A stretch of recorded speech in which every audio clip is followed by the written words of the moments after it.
बहुत समय पहले की बात है। रामपुर नामक गांव में किशन नाम का व्यक्ति अपनी पत्नी और बच्ची के साथ रहता था। किशन खेतों में किसान का काम करता था, लेकिन कुछ समय से खेत में अच्छा काम नहीं चल रहा था। पता नहीं मेरे खेत में अचानक किसकी नजर लग गई। कुछ समय पहले तक मेरे खेत में इतनी अच्छी फसल उगा करती थी, लेकिन अब आधे खेत में भी फसल नहीं उगती। मेरे खेत के दूसरी तरफ वही कैलाश का खेत में फसल तो बहुत अच्छे होते हैं। किशन घर आकर अपनी पत्नी से बात करता है। देखो ना भगवान, फिर से मेरे खेत में ऐसा क्या हो गया है? फसल उगने का नाम ही नहीं ले रहा। ये तो मुझे भी पता नहीं है जी, लेकिन अब बहुत हो गया। पहले भी बहुत बार इस तरह खेत में बीज बोकर नुकसान उठा चुके हैं। इस बार आप खेत का काम छोड़कर कुछ और काम कीजिए, जिससे इस बार आपका नुकसान ना हो। मैं तुम्हारी बात समझ रहा हूँ भगवती, लेकिन मुझे खेती के अलावा कुछ काम नहीं आता। तभी वहीं से किशन का बेटी बोलती है, मम्मी मुझे जोर की भूख लग रही है, मेरे लिए कुछ खाने के लिए बना दो ना। अभी तो खाना बनाने में समय लगेगा गुड़िया। अभी तक तो मैं सब्जी भी नहीं काटी हूँ और घर पर आटा भी खत्म हो गया है। नहीं मम्मी, आज मुझे रोटी सब्जी नहीं खाना है, तुम रोटी सब्जी मत बनाओ। तुम्हें याद है मम्मी, तुमने एक बार मेरे लिए नूडल्स बनाया था, तुम आज वो मेरे लिए बना दो। मुझे नूडल्स खाने का बहुत मन कर रहा है। अच्छा ठीक है बेटा, मैं अभी तुम्हारा पापा को बोलता हूँ। सुनिए जी, दुकान से एक पैकेट नूडल्स ले आइए, मैं आज गुड़िया के लिए थोड़ा सा नूडल्स बना दूंगी। कुछ समय बाद किशन बाजार से सामान लेकर घर आता है तो भगवती सबके लिए नूडल्स तैयार करती है। ये लीजिए, आज मन भर के नूडल्स खाइए। मैंने बहुत सारी सब्जियां डालकर नूडल्स बनाए हैं। हाँ मम्मी, इसमें तो बहुत सारी खुशबू आ रही है, ये तो बिल्कुल खाने में स्वादिष्ट होंगे। दोनों बाप बेटी नूडल्स खाते हैं। अरे वाह, ये तो बहुत स्वादिष्ट है भगवती, मजा ही आ गया। दोनों नूडल्स खाकर खुश हो जाते हैं। तभी नूडल्स खाते हुए किशन के दिमाग में एक आइडिया आता है। अरे वाह, तुम्हारे नूडल्स ने तो मुझे काम का आइडिया दे दिया। मैं सोच ही रहा था क्या काम करूं। अब मैं बाजार में जाकर तुम्हारा बनाया हुआ नूडल्स का ठेला लगाऊंगा। तुम मेरे लिए नूडल्स बना देना और मैं बाजार में जाकर उसको बेचा करूंगी। ये तो सच में बहुत अच्छा आइडिया है जी। वैसे भी हमारे पास आपका पुराना सब्जी का ठेला तो है ही, तो हमें ठेला खरीदने की भी जरूरत नहीं पड़ेगी।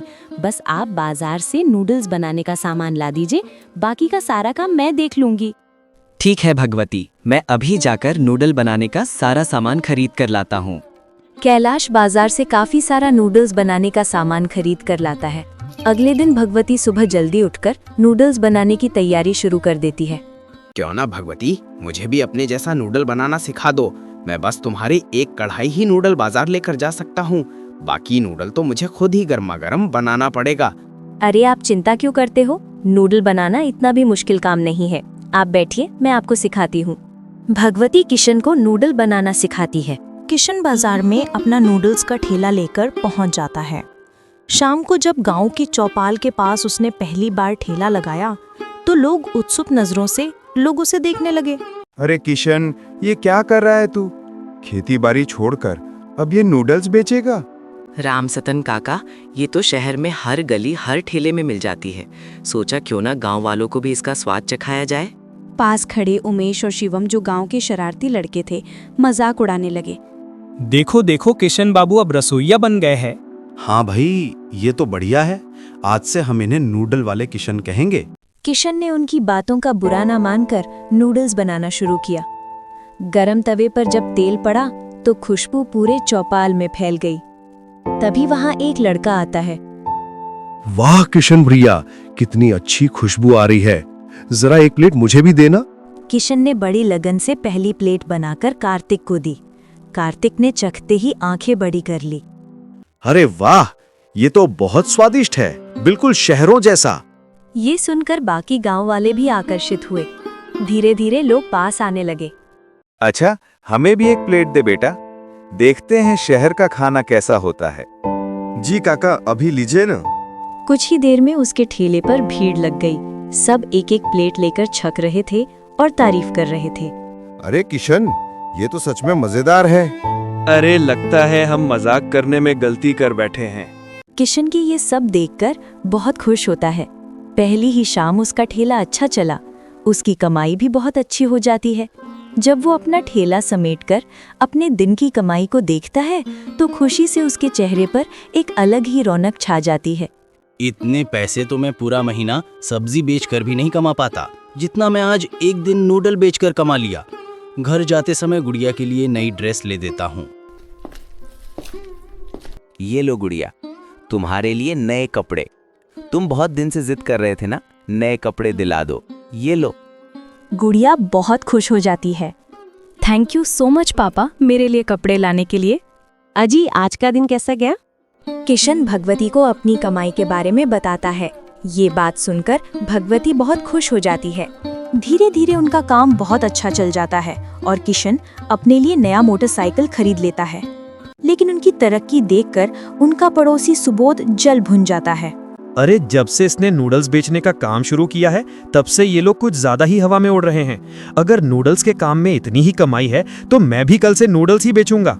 सुबोध भी बाजार में अपनी नूडल का ठेला खोलता है, लेकिन सुबोध के हाथों की बनी नूडल में वो स्वाद नहीं था जो किशन की पत्नी भगवती के हाथों में था। भैया सच बताऊं तो आपकी यहाँ के नूडल्स बिल्कुल भी स्वाद नहीं है। जो नूडल्स किशन भैया बेचते हैं उनका तो स्वाद ही अलग है। भैया मेरी नूडल उससे बहुत कम दाम में मिलती है। मेरी नूडल बस 20 रुपए की है और किशन 30 रुपए में बेचता है। अगले दिन जब ठेला लगाकर नूडल बन रहा था तभी 2 ग्राहक आ पहुंचे। अरे भाई तुम्हारे नूडल्स की खुशबू तो बहुत बढ़िया आ रही है। कितने रुपए की एक प्लेट है? बस 30 रुपए प्लेट है भाई। 30 रुपए? ये तो बड़ी महंगी है। उधर बगल में एक और ठेला लगा है, वही नूडल्स 20 में बेच रहा था। किशन ने गहरी सांस लेकर कहा, नहीं भाई, मैं तो इतने सस्ते में बेचूंगा तो मुझे कुछ मुनाफा ही नहीं होगा। फिर रहने दो, हम वहीं जाकर खाते हैं। दोनों ग्राहक वहां से चले गए। किशन का चेहरा उदास हो गया, वहां सोच में पड़ गया। सब खर्च मिलाकर 20 रुपए में प्लेट तो हो ही नहीं सकता, जरूर कुछ मिलावट करता होगा। इसी बीच उसके पुराने परिचित रामसतन काका पास आए। किशन बेटा, उधर देख, उस ठेले पर कितनी भीड़ लगी है और तेरे यहाँ कोई नहीं। काका, वो मुझसे सस्ते प्लेट बेच रहा है, इस वजह से लोग उसकी तरफ जा रहे हैं।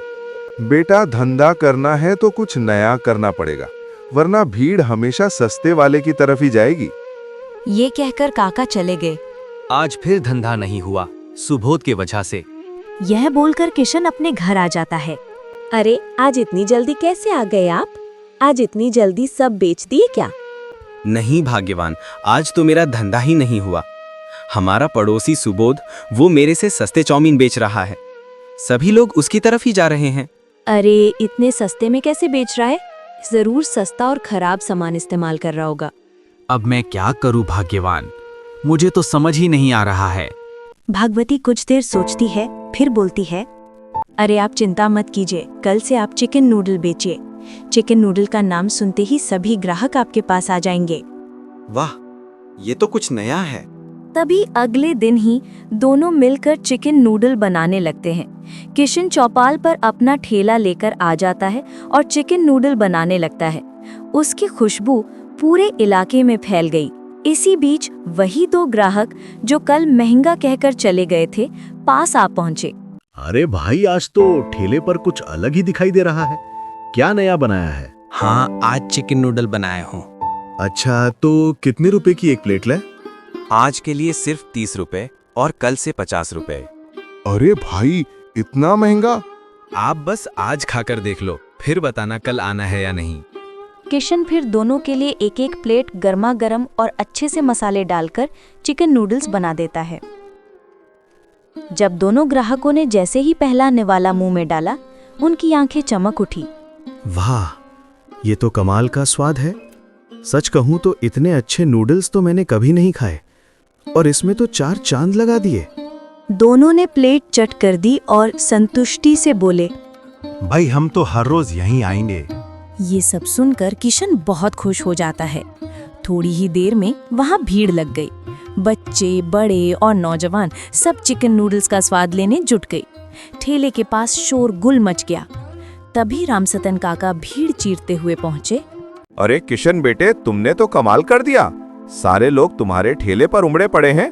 आखिर किया क्या तुमने? काका, नूडल में बस चिकन मिला दिया और उसका स्वाद दोगुना हो गया। वाह बेटा, ये तो बहुत अच्छा सोचा। ऐसे ही किशन की दुकान बहुत अच्छे से चलने लगी। वहीं दूसरी तरफ सुबोध की दुकान पर अब कोई नहीं जा रहा था।